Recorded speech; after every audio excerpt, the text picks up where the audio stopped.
Decentralisation भविष्य को सशक्त बनाने का सूत्र। नमस्ते दोस्तों, आपका स्वागत है आज के वीडियो में।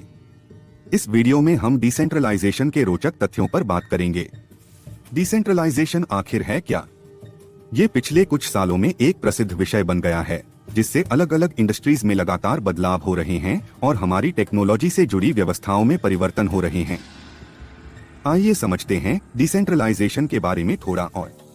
डिसेंट्रलाइजेशन शक्ति, अधिकार और निर्णय लेने का बंटवारा है, एक नेटवर्क में एक ही प्राधिकारी या अधिकार की जगह। इसका उद्देश्य एक समावेशी, लचीला और पारदर्शी सिस्टम को बनाना है। डिसेंट्रलाइजेशन के नियमों को विभिन्न क्षेत्रों में लागू किया जा सकता है, जैसे वित्तीय, टेक्नोलॉजी, शासन आदि। तो चलिए हम डिसेंट्रलाइजेशन के कुछ मुख्य तत्वों के बारे में जानते हैं। वित्तीय डिसेंट्रलाइजेशन। डिसेंट्रलाइजेशन का सबसे प्रमुख उपयोग वित्तीय क्षेत्र में किया जाता है। परंपरागत वित्तीय प्रणालियां सेंट्रलाइज्ड होती हैं, जहां बैंक और सरकार सौदों का प्रबंधन करते हैं और मुद्रा नीतियों पर नजर रखते हैं। लेकिन बिटकॉइन और ब्लॉकचेन जैसे क्रिप्टोकरेंसीज और टेक्नोलॉजी के आने से एक नया युग शुरू हो गया है।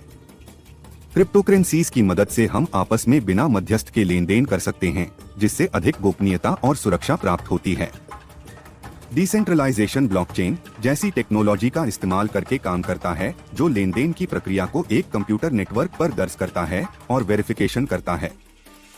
यह प्रक्रिया एक सेंट्रल प्राधिकार की आवश्यकता को हटा देती है, जिससे व्यक्तियों को अधिकार मिलता है और धोखाधड़ी के खतरे को कम कर दिया जाता है। डिसेंट्रलाइजेशन सिर्फ वित्तीय क्षेत्र तक सीमित नहीं है, बल्कि ये टेक्नोलॉजी में भी प्रयोग होता है। सेंट्रलाइज्ड प्लेटफॉर्म्स जैसे सोशल मीडिया नेटवर्क अक्सर उपयोगकर्ताओं के डेटा, कंटेंट और उपयोग पर निगरानी रखते हैं। लेकिन डिसेंट्रलाइजेशन पर आधारित प्लेटफॉर्म्स उपयोगकर्ताओं को उनके डेटा पर अधिक नियंत्रण और हकीकत में मालिक बनाने का लक्ष्य रखते हैं।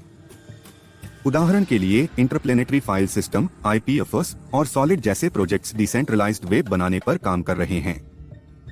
IPFS की मदद से फाइलें एक कंप्यूटर नेटवर्क में विभाजित कर दी जाती हैं, जिससे इसे सेंसरशिप से बचाया जाता है और उपयोगकर्ता की पहुंच को बढ़ाया जाता है।